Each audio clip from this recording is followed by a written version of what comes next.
Cleaners around the country are celebrating the news that the Ministry of Business, Innovation and Employment, or MBIE, has approved the request of cleaning workers in their sector to be covered by a fair pay agreement, or FPA, making it the fifth sector that has been given the go-ahead.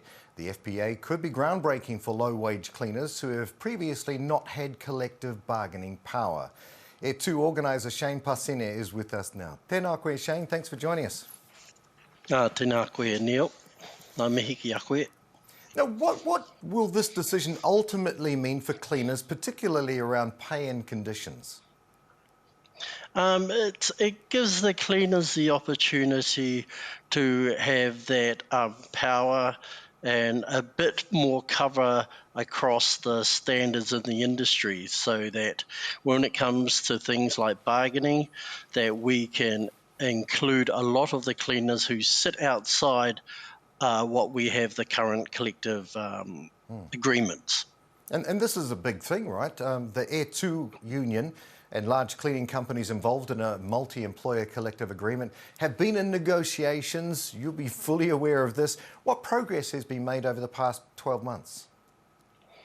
Well, it's been, it has been a hard slog. Like over the last 4 years, we have been working towards the fair pay agreement, and we've got to the stage now where it has been approved by the CEO of MBIE, that we can go to the next stage of starting our initiating of bargaining in the cleaning industry.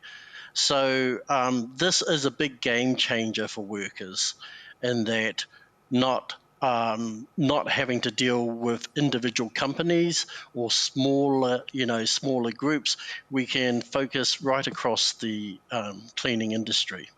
So Shane, why do you feel that normal collective bargaining just wasn't working for cleaners?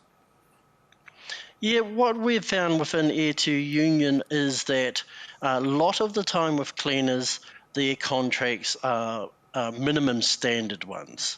So, for example, with the minimum wage being what it is at the moment, there isn't much leverage or much offer from employers to increase that. And this is at the heart of for the cleaners and their whānau, that they struggle with the cost of living. And I understand that historically cleaners have been underpaid. So how has this driven competition for contracts and poor working conditions? Well, yeah, that's right. With like I said before, being low paid, they struggle with the costs. But with a fair pay agreement, we're hoping that we can raise those standards. We can raise those thresholds from not being a minimum wage to a living wage. That's when we look at the work that cleaners do, they're undervalued, and it's a struggle for them every day to meet their costs. And with the fair pay agreement, we'll be looking to improving the lot of workers, not just in pay, but in terms and conditions as well. Yeah, because this gives them a voice now, doesn't it? A large, strong voice. So what might a good fair pay agreement look like for the cleaning workforce? Okay, so say, for example, with wages, like I said, a living wage would be a standard that we would be looking towards for cleaners. Also looking at the hours of work, because a lot of the time with workers who in cleaning, they are working long hours just to make ends meet because of the low pay. There are other conditions around leave, sick leave, bereavement leave, annual leave. All of these things can be improved to help with that life balance for cleaners.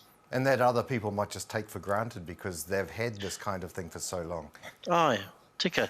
Yeah, it's one of those things with in the cleaning and security industry that they are the ones who are very much frontline when we have things like lockdowns, or they are the ones at night time when everyone goes home to sleep. It's the cleaners who are out there doing that mahi. So we want to see that their value is respected in what they do. Wonderful. I suspect there are many happy people from this point. To organiser Yes. Shane Pasene, appreciate you joining us today. Congratulations again, ngā mihi. Kia ora.